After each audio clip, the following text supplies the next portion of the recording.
Good morning all student. सभी का Shri Shyam education शिक्षण संस्थान में हार्दिक अभिनंदन है, स्वागत है।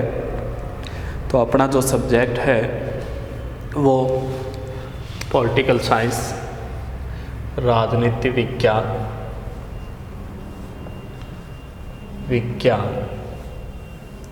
और पूछ ले कि जो क्लास अपनी रहेगी वो रहेगी बीए पार्ट सेकेंड। और अध्ययन हम कर रहे थे, आपसे पूछ ले ब्रिटिश संसद का, ब्रिटिश संसद की जो अध्ययन अपना चल रहा था वो ब्रिटिश संसद के बारे में चल रहा था। ब्रिटिश संसद के बारे में हम अध्ययन कर रहे थे। पूछ ले कि हमने कहाँ तक अध्ययन किया, जाना। तो हम पढ़ रहे थे संसद में पहला जो इसका पार्ट है लॉर्ड सभा। लॉर्ड सभा के बारे में पढ़ा हमने पीछे कि किस प्रकार से निर्माण होता है, इसके सदस्यों की संख्या कितनी है, उनका हमने अध्ययन किया। अब जो अध्ययन करेंगे कि लॉर्ड सभा के सदस्यों के विशेषाधिकार कि जो लॉर्ड सभा का जो सदस्य होता है उन्हें कौन कौन सी शक्तियाँ मिली होती है अलग प्रकार से, उनके बारे में अध्ययन करेंगे कि इन्हें भाषण की स्वतंत्रता प्राप्त होती है, कि लॉर्ड सभा के जो सदस्य होते हैं उन्हें भाषण की स्वतंत्रता मिली होती है, भाषण देने की स्वतंत्रता मिली है, उस पर किसी भी प्रकार की रोक नहीं लगाई जाती। अब देखो, भाषण की जो स्वतंत्रता है या फिर लॉर्ड सदस्य द्वारा संसद में कही गई बात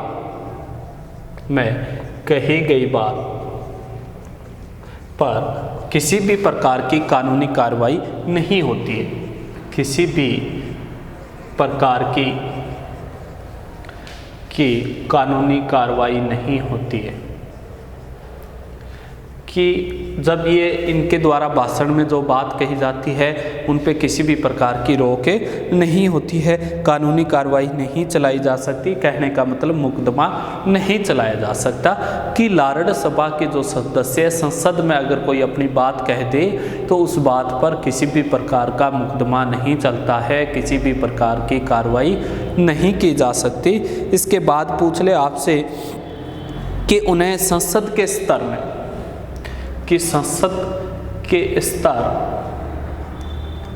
में गिरफ्तार नहीं किया जा सकता।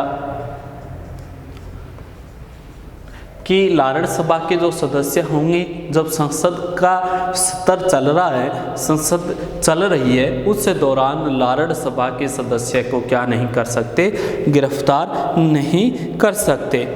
अब पूछ ले कि लॉर्ड सभा के सदस्यों को व्यक्तिगत रूप से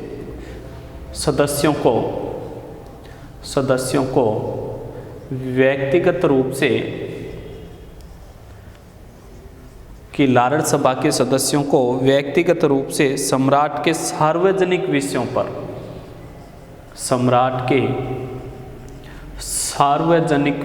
पर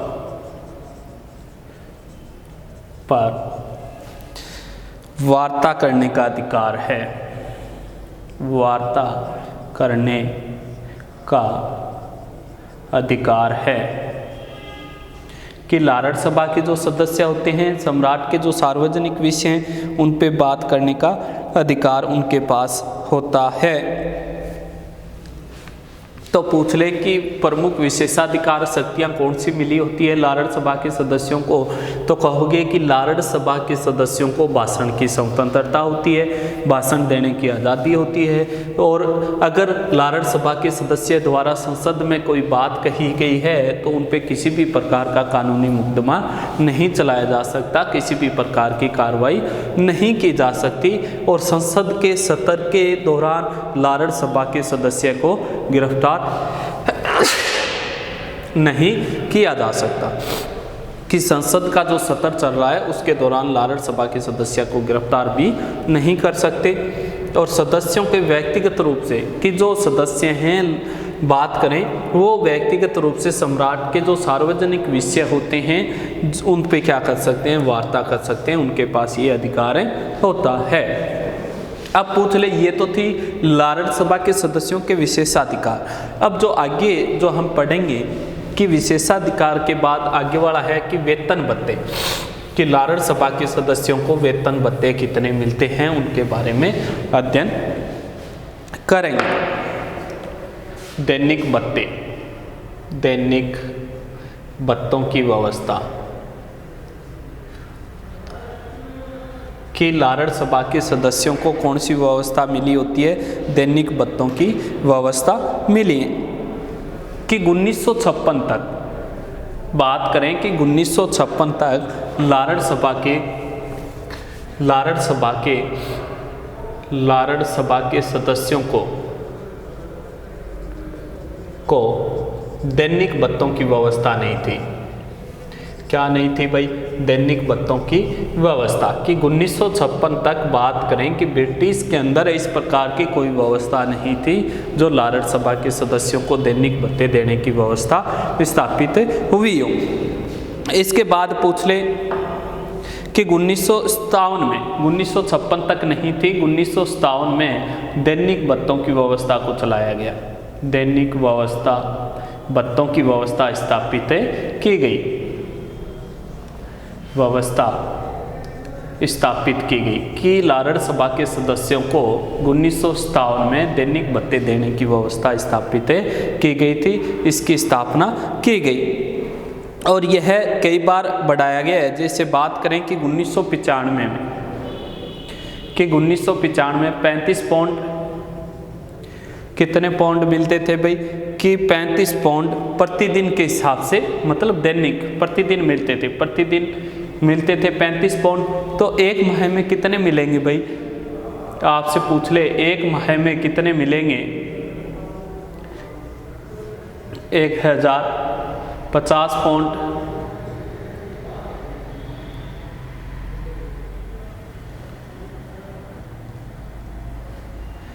एक 1050 पाउंड मिलेंगे। तो कहने का मतलब है कि प्रतिदिन के हिसाब से 35 पाउंड देने की व्यवस्था की गई थी। इसके अलावा पूछ ले निवास स्थान, यात्रा टिकट फ्री में देने की व्यवस्था का भी प्रावधान ये है। कहने का मतलब यात्रा का भी भत्ता मिलता है, निवास स्थान का भी मिलता है। तो लार्ड सभा के सदस्यों के दैनिक भत्ते की बात करें कि 1956 तक उन्हें दैनिक भत्ते नहीं मिलते थे, कोई व्यवस्था नहीं थी। 1957 में दैनिक भत्तों की व्यवस्था की गई। 1995 में 35 पाउंड प्रतिदिन के हिसाब से मिलते थे इन्हें। और वर्तमान में जैसे महीने की बात करें तो 1050 पाउंड इन्हें मिलते थे। बात करें निवास स्थान और यात्रा बिल्कुल क्या दी गई थी, फ्री दी गई थी, वो भी भत्ता इन्हें मिलता था। तो ये था लार्ड सभा के दैनिक भत्तों की व्यवस्था। अब पूछ ले कि लार्ड सभा का स्पीकर, लार्ड सभा का स्पीकर या अध्यक्ष भी कह सकते हैं। स्पीकर को क्या कह सकते हो आप, अध्यक्ष कह सकते हो। कि जो अध्यक्ष है तो इस अध्यक्ष की 2005 तक व्यवस्था, यह व्यवस्था थी, क्या थी भाई कि 2005 तक क्या व्यवस्था थी लार्ड सभा के स्पीकर की, कि यह व्यवस्था बताओगे कि प्रधानमंत्री सम्राट के कहने पे, किसके कहने पे, कि 2005 तक यह व्यवस्था स्थापित थी कि सम्राट के कहने पे प्रधानमंत्री लार्ड चांसलर को, किसको भाई, लार्ड चांसलर को स्पीकर बनाता था। कहने का मतलब कि लार्ड चांसलर 2005 तक सम्राट के कहने पे प्रधानमंत्री लार्ड चांसलर को नियुक्त करता था, या प्रधानमंत्री के कहने पे सम्राट है किसे नियुक्त करता था, लार्ड चांसलर को। कि 2005 तक ये व्यवस्था थी कि प्रधानमंत्री के कहने पे सम्राट लार्ड चांसलर को अध्यक्षता देता था या अध्यक्ष के पद पर या स्पीकर के पद पर नियुक्त करता था।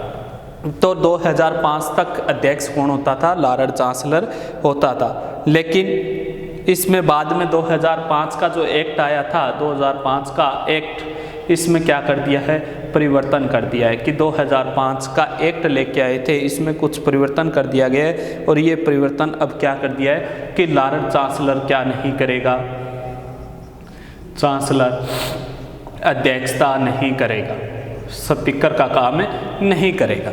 कि 2005 से पहले लॉर्ड चांसलर अध्यक्ष हुआ करता था, लेकिन 2005 के बाद लॉर्ड चांसलर नहीं होगा। कि इसमें लॉर्ड सभा के सदस्य मिलके क्या करेंगे भाई, अध्यक्ष का निर्वाचन करेंगे। कि लॉर्ड सभा के अब क्या कर दिया कि लॉर्ड सभा के सदस्य मिलकर स्पीकर का निर्वाचन करेंगे। पहले क्या था कि राष्ट्रपति के द्वारा नियुक्त लॉर्ड चांसलर को किया जाता था प्रधानमंत्री के कहने पे। 2005 में ऐसा एक्ट लेके आए जो अब लॉर्ड चांसलर अध्यक्ष नहीं करेगा, लॉर्ड सभा अपने सदस्यों में से मिलकर किसी एक सदस्य का क्या करेंगे, निर्वाचन करेंगे। कि अब वर्तमान में क्या हो गया भाई, लॉर्ड सभा में भी वर्तमान में निर्वाचित अध्यक्ष हो गया। कि लॉर्ड सभा में भी पहले जो मनोनीत होता था, जिसे सम्राट नियुक्त करता था प्रधानमंत्री के कहने पे, वो क्या हो गया, निर्वाचित व्यवस्था का प्रावधान हो गया। तो लॉर्ड सभा का स्पीकर हमने पढ़ा कि अब वर्तमान में उसका चुनाव होता है, पहले क्या होता था, पहले जो उसकी नियुक्ति होती थी। अब पूछ ले, बात आई कि लॉर्ड चांसलर की, तो लॉर्ड चांसलर के बारे में भी पढ़ लेते हैं कि किस प्रकार से बनता है, लॉर्ड चांसलर होता क्या है, उसके बारे में भी अध्ययन करेंगे। देखो लॉर्ड चांसलर इसका देखें कि 2005 में इसकी अध्यक्षता को तो बंद कर दिया कि अब ये अध्यक्ष नहीं होगा, लेकिन लॉर्ड चांसलर का पद बना हुआ है। वर्तमान में भी लॉर्ड चांसलर का क्या है कि पद बना हुआ है, लेकिन किस प्रकार से कि यह वर्तमान में मंत्रिमंडल का एक सदस्य मात्र है। कि लॉर्ड चांसलर पहले जो अध्यक्ष किया करता था उसको तो समाप्त कर दिया, लेकिन पद को बरकरार रखते हुए इन्होंने क्या बना दिया कि वर्तमान में यह क्या है, मंत्रिमंडल का एक पद या सदस्य मात्र रह गया है। कि इनकी स्थिति पूछ ले कि लॉर्ड चांसलर की वर्तमान में स्थिति किस प्रकार से, जिस प्रकार से विधि और न्याय मंत्री की होती है, जिस प्रकार से विधि और न्याय मंत्री की वर्तमान में बात करें कि इसकी स्थिति एक विधि या न्याय मंत्री के समान रह गई है, और न ही ब्रिटिश न्यायपालिका का अध्यक्ष होता है। तो क्या हो गया भाई, वर्तमान में न तो लॉर्ड सभा का अध्यक्ष होता है, सभा का अध्यक्ष, कि वर्तमान में लॉर्ड चांसलर है, न तो लॉर्ड सभा का अध्यक्ष है और न ही पूछे आपसे न्यायपालिका का अध्यक्ष है, ब्रिटिश न्यायपालिका का अध्यक्ष है। तो लॉर्ड चांसलर की बात चल रही थी कि 2005 में इसका जो पद है लॉर्ड सभा के अध्यक्ष का, वो तो इससे छीन ही लिया, लेकिन पद बना हुआ है और वर्तमान में मंत्रिमंडल के सदस्य के रूप में मात्र रहा है। इसकी स्थिति है विधि और न्याय मंत्री के समान रही है, और न ही ये ब्रिटिश न्यायपालिका का अध्यक्ष पद इसके पास रहा है।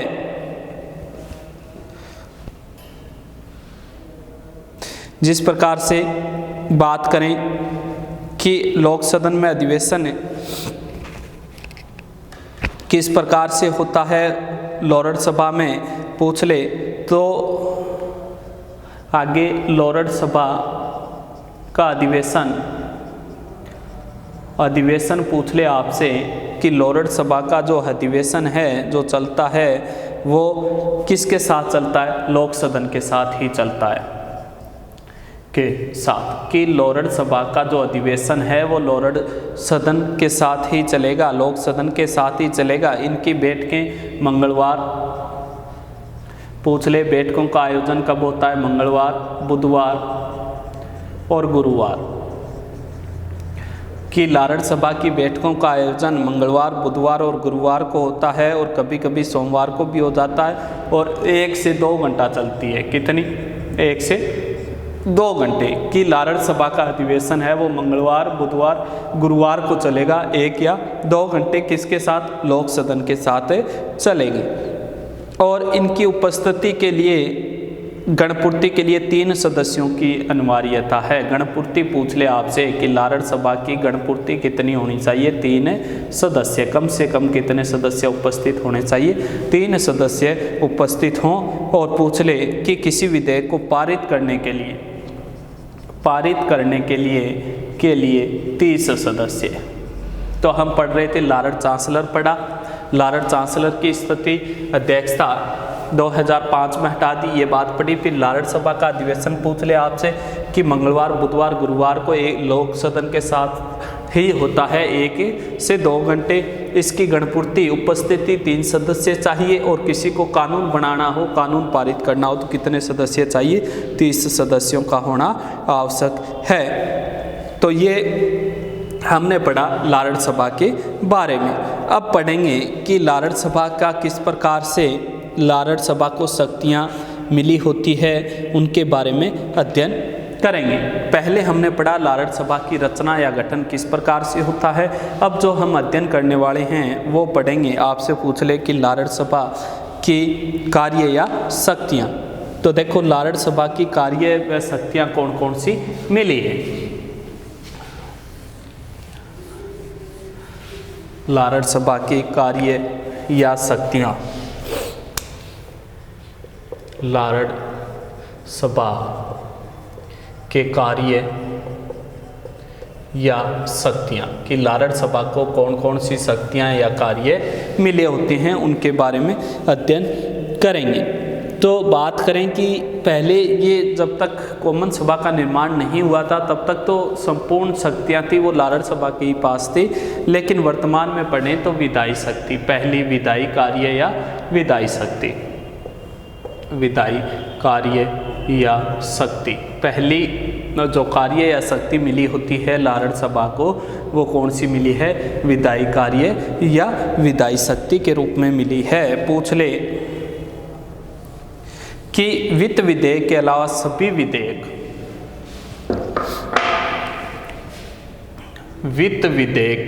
वित्त विधेयक को छोड़कर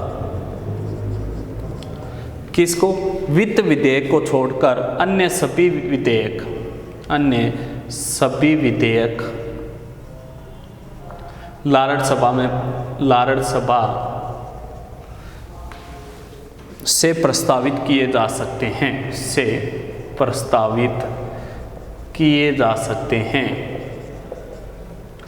आपसे पूछ ले कि वित्त विधेयक प्रस्तावित नहीं किया जा सकता लारड़ सभा में, वो कॉमन सभा में ही रखा जाता है। कि वित्त विधेयक की बात करें तो सबसे पहले कहाँ रखा जाएगा? कॉमन सभा में ही रखा जाएगा, उसके बाद लारड़ सभा में आएगा। लेकिन यहाँ पे स्थिति अन्य जो विधेयक हैं वो लारड़ सभा में पहले प्रस्ताव के लिए रखे जा सकते हैं, प्रस्तावित किए जा सकते हैं, उसके बाद कहाँ जाएंगे?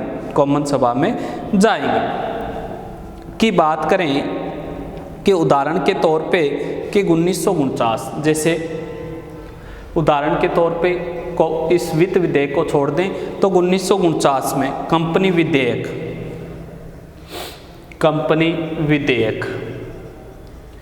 सबसे पहले लारड़ सभा में प्रस्तावित हुआ था। कहाँ हुआ था भाई? लारड़ सभा में। कि जैसे जो 1949 में जो कंपनी विधेयक अनेक देशों में जो कंपनी स्थापित थी, ब्रिटिश की जो कंपनियां थी, अनेक देशों को गुलाम बना रखा था, उनसे संबंधित 1949 में एक विधेयक प्रस्ताव पास किया गया था। वो सबसे पहले लारड़ सभा में किया गया था। इसके बाद पूछ ले जैसे कितने कि लारड़ सभा ने 347 संशोधनों के साथ, इसमें कितने संशोधन किए? 347 संशोधन कि 347 संशोधन के साथ कॉमन सभा में भेजा था। कहाँ भेजा था भाई? कॉमन सभा में। कि 347 संशोधन करके लोक सदन में भेज दिया और प्रारूप वो लोक सदन को स्वीकार करना पड़ा। ऐसा संशोधन भी कर सकती है लार्ड सभा। अब बात आगे की चले कि लार्ड सभा प्रत्येक विधेयकों को प्रस्तावित करने, 1 वर्ष की अवधि के लिए उन्हें रोके रखने और अपने विचार पर आधार सरकार तथा जनता को प्रभावित करने का कार्य करती है। क्या करती है भाई लार्ड सभा आपसे पूछ ले कि विधेयकों को प्रस्तावित कर सकती है। विधेयकों को प्रस्तावित करना कॉमन सभा के विधेयक को 1 वर्ष के लिए रोक के रख सकती है। रोकना पूछ ले कि आगे आपसे तो सरकार और जनता को प्रभावित करने का कार्य भी करती है। सरकार व जनता को प्रभावित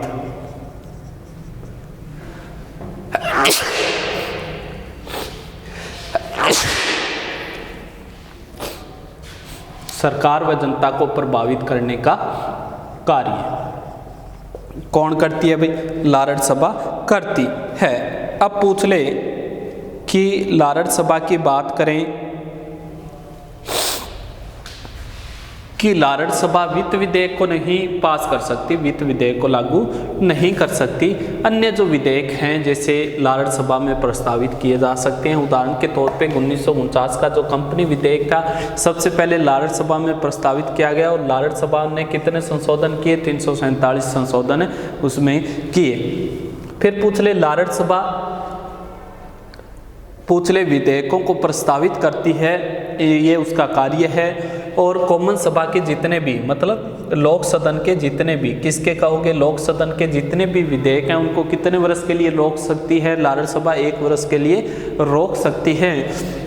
पूछ ले कि रोकने के बाद वह सरकार को और जनता को प्रभावित करने का काम भी करती है, कानून से संबंधित प्रभावित करने का कार्य भी करती है। तो वित्त विधेयक को छोड़कर बाकी जो संपूर्ण शक्तियां हैं वो इसे किसके समान मिली है? लोक सदन के समान ही मिली है। इसके बाद 2 नंबर पूछ ले आपसे तो कौन सी कहोगे? तो विधायी शक्ति हमने पढ़ी, वित्तीय शक्ति। 2 नंबर कौन सी है? वित्तीय कार्य या वित्तीय शक्ति। तो वित्तीय शक्ति से बात करें कि वित्त विधेयक सबसे पहले लोक सदन में रखा जाता है। किस में रखा जाता है भाई? लोक सदन में। तो वित्त विधेयक को सबसे पहले कौन प्रस्तावित नहीं कर सकती? लार्ड सभा प्रस्तावित नहीं कर सकती। आपसे पूछ ले कि लार्ड सभा वित्त विधेयक को क्या नहीं कर सकती? सबसे पहले प्रस्तावित नहीं कर सकती। ब्रिटिश की जो लोक सदन है वही इसे क्या कर सकती है? प्रस्तावित कर सकती है। लेकिन इन्हें अनिश्चित काल के लिए कि वित्त विधेयक को प्रस्तावित तो नहीं कर सकती वित्त विधेयक को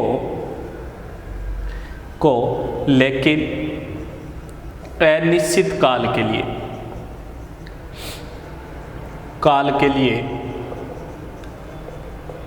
रोक के रख सकती है कि किसी भी वित्त विधेयक को क्या नहीं कर सकती? प्रस्तावित तो नहीं कर सकती, लेकिन किसी भी वित्त विधेयक को क्या कर सकती है? रोक के रखने का काम कर सकती है। तो कितने माह तक? 1 माह तक, अधिकतम 1 माह तक क्या कर सकती है? रोकने का काम कर सकती है। उसे सुझाव दे सकती है कि लोक सदन को क्या दे सकती है? लोक सदन को सुझाव दे सकती है। अनिश्चित काल के लिए रोक सकती है, 1 माह तक रोक सकती है। पूछ ले कि ये मानने या न मानने पर किस पे निर्भर करते हैं? कि लोक सदन पर निर्भर करते हैं। आपसे पूछ ले कि 1 माह तक रोक के रखने का काम कौन करती है भाई? लोक सदन करती है। उसे मानने या न मानने के लिए लोक सदन पे निर्भर करता है।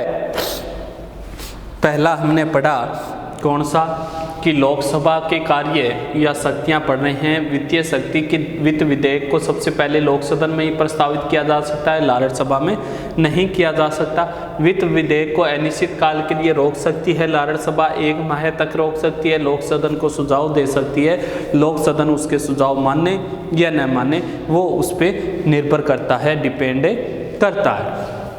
इसके बाद 3 नंबर पूछ ले आपसे कि 3 नंबर जो शक्ति है वो कौन सी है, तो कहोगे कार्यपालिका से संबंधित शक्ति।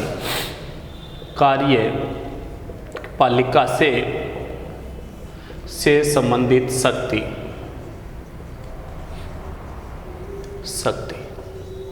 3 नंबर जो शक्ति मिली है लार्ड सभा को वो कौन सी है, कार्यपालिका के से संबंधित शक्ति मिली है कि ब्रिटिश मंत्रिमंडल में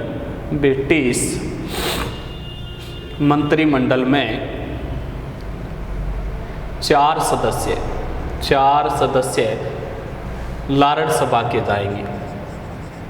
कि जो ब्रिटिश मंत्रिमंडल का निर्माण होगा, जो ब्रिटिश मंत्रिमंडल बनेगा, उसके जो 4 सदस्य हैं वो किसके होने चाहिए, आपसे पूछ ले, लार्ड सभा के होने चाहिए।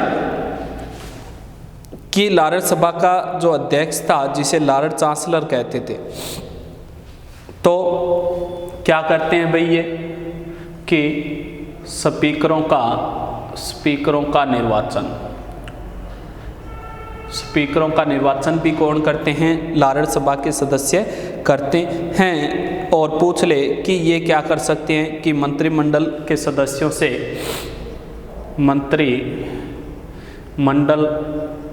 सदस्यों से प्रश्न पूछकर, पूरक प्रश्न पूछकर काम रोको प्रस्ताव पास करके क्या कर सकते हैं कि काम रोको प्रस्ताव या फिर वाद विवाद, किसी भी विषय पे वाद विवाद कर सकते हैं, या फिर पूछ ले कि आलोचना कर सकते हैं। कार्यों की आलोचना करने का भी काम किसके पास होता है, लार्ड सभा के पास होता है। और सूचनाएं प्राप्त करने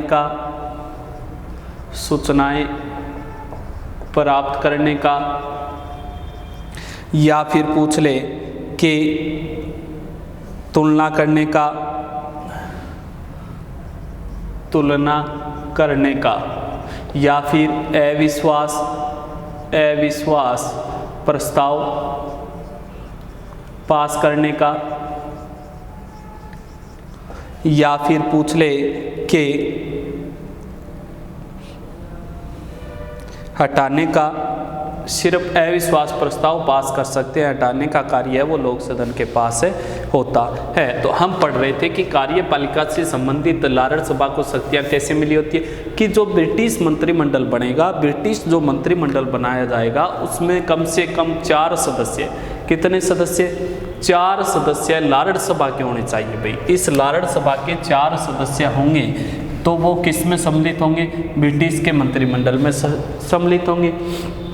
इसके बाद पूछ ले कि लार्ड सभा जो स्पीकर का निर्माण करती है, जैसे अध्यक्ष जो लार्ड चांसलर हुआ करता था, चांसलर की जो मनोनीत होता था उसकी जगह वर्तमान में क्या कर दिया है भाई कि निर्वाचन करती है। तो लार्ड जो स्पीकर है उसका निर्वाचन भी कौन करती है, अपने स्पीकरों का निर्वाचन पूछ ले तो लार्ड सभा करती है। फिर पूछ ले कि लार्ड सभा है मंत्रिमंडल के जितने भी सदस्य हैं उनसे प्रश्न पूछ सकती है, पूरक प्रश्न पूछ सकती है, काम रोको जैसे प्रस्ताव को भी ला सकती है। फिर पूछ ले कि वाद विवाद हो जाए किसी विषय पे तो वाद विवाद करने का भी अधिकार रखती है, और किसी भी कार्य की आलोचना करने का काम भी किसके पास होता है, लार्ड सभा किसी भी ब्रिटिश के कार्य की आलोचना भी कर सकती है, और ब्रिटिश जो मंत्रिमंडल है उससे सूचना भी प्राप्त करने का अधिकार किसके पास होता है, लार्ड सभा के पास होता है। अविश्वास प्रस्ताव पास तो कर सकती है